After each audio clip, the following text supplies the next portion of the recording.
Very good morning to all my dear students. વિદ્યાર્થી મિત્રો, આપણે જીવ વિજ્ઞાન વિષયમાં ચેપ્ટર નંબર 2 જૈવિક વર્ગીકરણ એનો અભ્યાસ કરી રહ્યા છીએ. આ ચેપ્ટરમાં આપણે 5 સૃષ્ટિ વર્ગીકરણ પદ્ધતિ જે છે એના પર ખાસ ફોકસ કરેલું છે અને આજે આપણે 5મી સૃષ્ટિ એટલે કે પ્રાણી સૃષ્ટિ જે છે એની વાત કરવાની છે. એ પહેલાં આપણે વર્ગીકરણ પદ્ધતિ રિવાઇઝ કરી લઈએ. 5 સૃષ્ટિ વર્ગીકરણ પદ્ધતિ R.H. વિટેકર નામના વૈજ્ઞાનિકે આપેલી છે. આ નામ ખાસ યાદ રાખજો વિદ્યાર્થી મિત્રો, MCQમાં પૂછાઈ શકે છે. R.H. વિટેકર નામના વૈજ્ઞાનિકે જે 5 સૃષ્ટિ વર્ગીકરણ પદ્ધતિ આપી છે એમના મત મુજબ સમગ્ર સૃષ્ટિના સજીવો 5 જૂથ 5 સૃષ્ટિમાં વિભાજિત થયેલા છે. એક છે મોનેરા સૃષ્ટિ, સૌથી પહેલી, જે આદિકોષ કેન્દ્રી સજીવો જ છે, એક કોષી છે. પછી છે પ્રોટિસ્ટા, જે એક કોષી પણ સુકોષ કેન્દ્રી છે. ફૂગ છે પછી, જે વિષમપોષી જે છે, સુકોષ કેન્દ્રી છે. વનસ્પતિ સૃષ્ટિ એટલે કે હરિતકણ ધરાવતા સજીવો જે પ્રકાશ સંશ્લેષણ કરે છે એ. અને છેલ્લી 5મી સૃષ્ટિ જે છે એ છે પ્રાણી સૃષ્ટિ. આપણે અગાઉની 4 સૃષ્ટિ મોનેરા, પ્રોટિસ્ટા, ફૂગ, વનસ્પતિ એની ડિટેલમાં વાત કરેલી જ છે. આજે આપણે પ્રાણી સૃષ્ટિની ટૂંકમાં વાત કરીશું, કારણ કે પ્રાણી સૃષ્ટિ માટે એક આખું અલગ ચેપ્ટર જે છે, ચેપ્ટર નંબર 3 એ ફાળવેલું છે. એટલે ત્યારે આપણે ડિટેલમાં દરેક પ્રાણી અને એમાં પણ એમનું આગળનું વર્ગીકરણ, પ્રાણી સૃષ્ટિનું આગળનું વર્ગીકરણ જે છે એનો અભ્યાસ કરવાનો જ છે. આજે આપણે પ્રાણી સૃષ્ટિની ટૂંકમાં વાત કરવાની છે. એ પહેલાં આપણું જે કોષ્ટક જે મેં તમને કહેલું છે કે એ તમે એકવાર યાદ રાખો, એ તૈયાર કરો તો તમને 5 સૃષ્ટિ જે છે એનો અભ્યાસ જે છે તમે સરળતાથી કરી શકો. એક કમ્પેરેટિવ સ્ટડી જોઈ શકીએ આપણે આ 5 સૃષ્ટિનું. એવું ટેક્સ્ટબુકનું આપેલું કોષ્ટક જે છે એમાં આપણે પ્રાણી સૃષ્ટિ જોઈએ. તો પ્રાણી સૃષ્ટિના સભ્યો સુકોષ કેન્દ્રીય છે, એટલે કે સ્પષ્ટ કોષ કેન્દ્ર ધરાવે છે. એમનામાં બીજી એક લાક્ષણિકતા એ છે કે કોષ દિવાલ જે હોય છે એ ગેરહાજર હોય છે. વનસ્પતિ સૃષ્ટિમાં કોષ દિવાલ હાજર હોય છે, જે સેલ્યુલોઝની બનેલી હોય છે. ફૂગમાં પણ કોષ દિવાલ હાજર હોય છે, જે સેલ્યુલોઝ નહીં પણ કાઇટિનની બનેલી હોય છે. પ્રોટિસ્ટામાં અમુકમાં કોષ દિવાલ હાજર હોય છે, જેમ કે યુગ્લિનોઇડ્સ છે, ક્રાઇસોફાઇટ્સ છે. જ્યારે અમુકમાં ગેરહાજર હોય છે, જેમ કે યુગ્લિનોઇડ્સમાં ગેરહાજર હોય છે, ડાયનોફ્લેજેલેટ્સ ક્રાઇસોફાઇટમાં હાજર હોય છે. આમ અમુક પ્રોટિસ્ટામાં કોષ દિવાલ ગેરહાજર, અમુકમાં હાજર.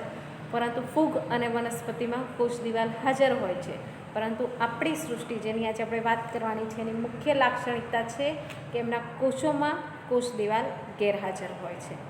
પછી સુકોષ કેન્દ્રી સજીવો છે એટલે એમની લાક્ષણિકતા હવે તમને યાદ રહી જ ગઈ હશે કે જે એનું કોષ કેન્દ્ર પટલ જે હોય છે, કોષ કેન્દ્રની ફરતે એ હાજર હોય છે. તો આ પ્રાણી સૃષ્ટિના સભ્યો સુકોષ કેન્દ્રી છે, એટલે કોષ કેન્દ્રની ફરતે કોષ કેન્દ્ર પટલ, સ્પષ્ટ કોષ કેન્દ્ર હાજર હોવાનું. ઉપરાંત એમના જો દૈહિક આયોજનની આપણે વાત કરીએ, એટલે કે એમનું જે બોડી, એમનું જે શરીર છે એમાં કોષો, પેશી, અંગો, એમનું જે આયોજન છે એની વાત કરીએ તો પ્રાણીઓમાં ઉચ્ચ કક્ષાનું આયોજન જોવા મળે છે. એટલે સમાન કાર્ય કરતા કોષો ભેગા મળી પેશીની રચના કરે. પછી સમાન કાર્યવાળી પેશી ભેગી મળી ચોક્કસ કાર્ય માટે અંગની રચના કરે. અને જે અંગો છે એકબીજા સાથે જોડાય અને અંગતંત્રની રચના કરે. બધા જ પ્રાણીઓમાં આવું હોતું નથી, પરંતુ જે ઉચ્ચ કક્ષાના પ્રાણીઓ હોય છે એમાં અંગતંત્ર આયોજન પણ હોય છે. આમ પ્રાણીઓની લાક્ષણિકતા છે કે તેમાં પેશી, અંગ અને અંગતંત્ર આયોજન હોય છે. જે અગાઉના સભ્યો આપણે જોયા, મોનેરા સૃષ્ટિના સભ્યો, પ્રોટિસ્ટાના, ફૂગ, વનસ્પતિ, એમાં અંગતંત્ર આયોજન હોતું નથી. આપણે જો ફૂગની વાત કરીએ તો આપણે વાત કરેલી હતી, ફૂગની અંદર એકદમ શિથિલ કોષોની ગોઠવણી હોય ને ફૂગનો જે દેહ હોય છે એને કવકજાળ કહેવાય. વનસ્પતિમાં પણ અંગો હોય છે, મૂળ, પ્રકાંડ, પર્ણ, પરંતુ અંગતંત્ર જેવી રચના હોતી નથી. જ્યારે મોનેરા અને પ્રોટિસ્ટા સૃષ્ટિના સભ્યો તો એક જ કોષી છે, એક જ કોષનો બનેલો એમનો દેહ, તો એમાં પણ આ રીતનું આયોજન હોતું નથી. જ્યારે પ્રાણીમાં પેશી, અમુક લોઅર કક્ષાના પ્રાણીઓ હશે એમાં પેશી આયોજન હશે, એનાથી થોડા ઉચ્ચ કક્ષાના હશે એમાં પેશીઓ ભેગી મળીને અંગની રચના કરતા હશે. અને સૌથી ઉચ્ચ કક્ષાના પ્રાણીઓ એટલે કે આપણા મનુષ્ય જેવા પ્રાણીઓ જે છે એમાં સમાન કાર્ય કરતા અંગો ભેગા મળીને અંગતંત્રની રચના કરે છે. પછીનો આપણે પોઈન્ટ જોઈએ પોષણ પદ્ધતિ. પ્રાણીઓ પોષણ કઈ રીતે મેળવે છે. આપણને બધાને ખ્યાલ છે કે પ્રાણી કોષમાં હરિતકણ જે હોય છે એ ગેરહાજર હોય, એટલે આપણે પોતાનો ખોરાક જાતે તૈયાર કરી શકતા નથી વનસ્પતિની જેમ. બીજા અર્થમાં કહીએ તો આપણે પ્રકાશ સંશ્લેષણ કરી શકતા નથી, એટલે આપણે વિષમપોષી છીએ. તો વિષમપોષીમાં પણ ખાસ પોષણનો પ્રકાર કેવો છે, તો એ છે હેલોઝોઇક એટલે કે પ્રાણીસમ પોષણ પદ્ધતિ. આપણે હમણાં પછી ડિટેલમાં વાત કરીએ જ છે કે આ પ્રાણીસમ પોષણ પદ્ધતિ એટલે શું. તો આમ આપણે જે પ્રાણી સૃષ્ટિ જે છે એ બાકીની 4 સૃષ્ટિથી કઈ રીતે અલગ પડે છે એ જોયું. આપણે એના જે કોષ પ્રકાર જે છે એની વાત કરી તો એ સુકોષ કેન્દ્રીય છે. કોષ દિવાલ જે હોય છે એ એનામાં ગેરહાજર હોય છે. સુકોષ કેન્દ્રી છે એટલે કોષ કેન્દ્ર પટલ હાજર હોય છે. દૈહિક આયોજન, એમના જે બોડી શરીરની રચના જોઈએ તો પેશી, અંગ, ઇવન અંગતંત્ર સુધીનું આયોજન હોય છે. પોષણની પદ્ધતિ જોઈએ, કોઈ પણ પ્રાણી સ્વયંપોષી નથી, બધા જ વિષમપોષી છે. અને પોષણના પ્રકારમાં 2 પ્રકાર હોઈ શકે, હેલોઝોઇક એટલે કે પ્રાણીસમ પોષણ પદ્ધતિ અથવા મૃતોપજીવી. તો આમ પ્રાણી સૃષ્ટિની આ એક જે છે બેઝિક સમજ આપણે આ કોષ્ટકની મદદથી મેળવી શક્યા. હવે આપણે આ વાત કરીએ પ્રાણી સૃષ્ટિની ડિટેલમાં. તો હમણાં જ આપણે વાત કરી કે એની મુખ્ય 4 લાક્ષણિકતા કઈ. વિષમપોષી, આ એમની પહેલી લાક્ષણિકતા આપણે કહી શકીએ, પોતાનો ખોરાક જાતે તૈયાર કરતા નથી. વિષમપોષી, સુકોષ કેન્દ્રીય, સ્પષ્ટ કોષ કેન્દ્રવાળા, બહુકોષીય, એક કરતાં વધારે કોષોના બનેલા, અને કોષની ફરતે કોષ દિવાલની ગેરહાજરી. આ પ્રાણી સૃષ્ટિની મુખ્ય લાક્ષણિકતા છે. વિષમપોષીય સુકોષ કેન્દ્રી સજીવો દ્વારા આ સૃષ્ટિમાં વર્ગીકૃત કરાય છે, જેના બધા જ સભ્યો બહુકોષીય હોય છે અને કોષોની ફરતે કોષ દિવાલ જે હોય છે એ ગેરહાજર હોય છે. વિષમપોષી છે એટલે એમના ખોરાક માટે એ પ્રત્યક્ષ કે પરોક્ષ રીતે વનસ્પતિ પર આધાર રાખે છે. પ્રત્યક્ષ કે પરોક્ષ રીતે એટલે વિદ્યાર્થી મિત્રો કહેવામાં આવ્યું છે કે આપણે વનસ્પતિ ખોરાક ખાઈએ છીએ અથવા કોઈ પ્રાણી બીજા સજીવને ખાય છે, બીજા પ્રાણીને ખાય છે, તો એ પણ ઇનડાયરેક્ટલી ખોરાક એનો વનસ્પતિ હોઈ શકે. એટલે પ્રત્યક્ષ કે પરોક્ષ રીતે આપણે ખોરાક માટે વનસ્પતિ પર નિર્ભર છીએ. આપણે એમના પોષણની વાત કરીએ તો ખોરાકનું પાચન જે હોય છે એ અંતસ્થ ગુહા એટલે કે અન્નમાર્ગમાં થાય છે. અહીં મેં મનુષ્યનો અન્નમાર્ગ તમને ડિટેલમાં દર્શાવેલો છે કે આપણા જે શરીર જે છે, પ્રાણીઓના શરીર, એમાં ખોરાક જે છે પ્રાણીસમ પોષણ પદ્ધતિ છે. એટલે શું? ખોરાકનું સૌથી પહેલાં અંતઃગ્રહણ થાય છે. આપણે ખોરાક જે છે એને મુખ મારફતે શરીરમાં દાખલ કરીએ છીએ. પછી અંતસ્થ ગુહા એટલે કે અન્નમાર્ગમાં ખોરાક દાખલ થાય છે. ત્યાં એનું પાચન થાય છે.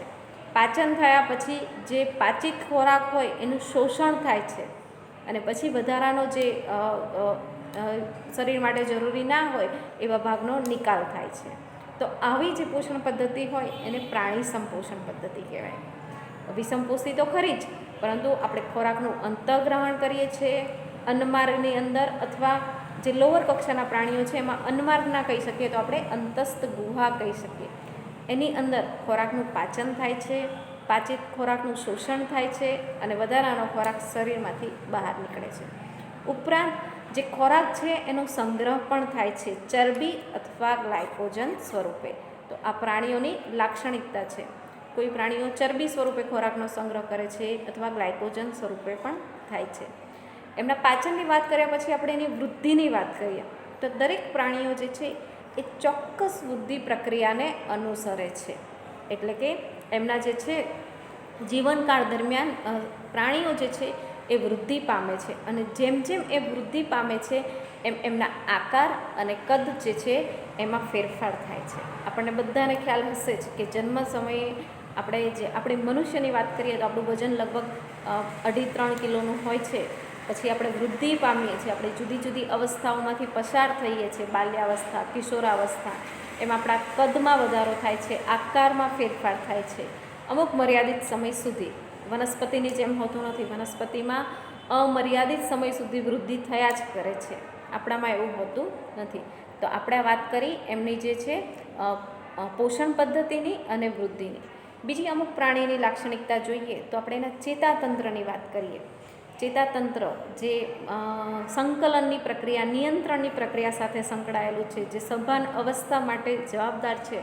તો કેટલાક ઉચ્ચ સ્વરૂપો એટલે કે આપણા જેવા પ્રાણીઓ જે છે એમનામાં વિકસિત સંવેદનાત્મક અને ચાલક ક્રિયાવિધિ હોય છે. સંવેદનાત્મક એટલે કે આપણામાં ચોક્કસ પ્રકારના સંવેદી અંગો હોય છે. 5 સંવેદી અંગોની હું તમને વાત કરું તો આંખ છે, જે દ્રષ્ટિ સંવેદી અંગ છે, નાક છે જે સુગંધ માટે, જેને આપણે ઘ્રાણ સંવેદી અંગ કહીએ છીએ, પછી કાન છે જે સાંભળવાની ક્રિયા સાથે સંકળાયેલું છે, ત્વચા છે, આપણા શરીરમાં બધે જ ફરતે ત્વચા જે છે એ સ્પર્શ સંવેદી અંગ છે, અને જીભ જે છે એ સ્વાદ સંવેદી અંગ છે. તો આમ આપણા જેવા ઉચ્ચ કક્ષાના પ્રાણીઓ હોય છે એમાં આવા સંવેદાંગો હોય છે, અને સંવેદાંગો મારફતે મગજમાં જે છે એ સૂચનાઓ પહોંચે છે, અને પછી એમાં ચેતાતંત્ર કાર્યરત થાય છે ક્રિયાઓ કરવા માટે. આપણે ડિટેલમાં ચેતાતંત્ર ભણીશું ત્યારે એના વિશે ડિટેલમાં વાત કરીશું. પ્રચલનની વાત કરીએ તો મોટાભાગના પ્રાણીઓ પ્રચલન કરવા માટે સક્ષમ હોય છે, અને પ્રચલન માટે એમનામાં જવાબદાર અંગો કે ઉપાંગો પણ હોય છે. આપણી વાત કરીએ મનુષ્યની, તો આપણા મનુષ્યમાં પ્રચલન માટે સરસ સુવિકસિત પગ હોય છે, અને એવા જ બીજા પ્રાણીઓ પણ જે હોય છે એમાં પ્રચલન અંગો હોય છે. મોટાભાગના પ્રાણીઓ પ્રચલન કરે છે એટલે કે એક જગ્યાએથી બીજી જગ્યાએ જઈ શકે છે. એમનામાં પ્રજનનની વાત કરીએ તો પ્રાણીમાં મોટે ભાગે જે છે એ લિંગી પ્રજનન જોવા મળે છે. લિંગી પ્રજનન એટલે મેં તમને સમજાવેલું છે, એવી પ્રજનનની ક્રિયા કે જેમાં નર અને માદા બંને જે છે એની ભાગીદારી હોય છે. અને ખાસ કરીને મનુષ્યની વાત કરીએ અથવા બીજા સસ્તન વર્ગના પ્રાણીઓની વાત કરીએ તો એમાં નર અને માદા મૈથુન ક્રિયા કરે છે, અને પછી ફલિતાંડનું સર્જન થાય છે, ફલનની ક્રિયા થાય છે, અને ભ્રૂણ વિકાસ થાય છે. તો આમ આપણે વાત કરી જે પ્રાણીની લાક્ષણિકતા જે છે એનું ચેતાતંત્રની, પ્રચલન એટલે કે હલનચલન અને પ્રચલનની, અને પ્રજનન એટલે કે એક સજીવ એક પ્રાણીમાંથી નવા પ્રાણીનું સર્જન કઈ રીતે થાય છે. આપણે આ ચેપ્ટરમાં જે છે પ્રાણીની આટલી બ્રીફમાં જ વાત થયેલી છે.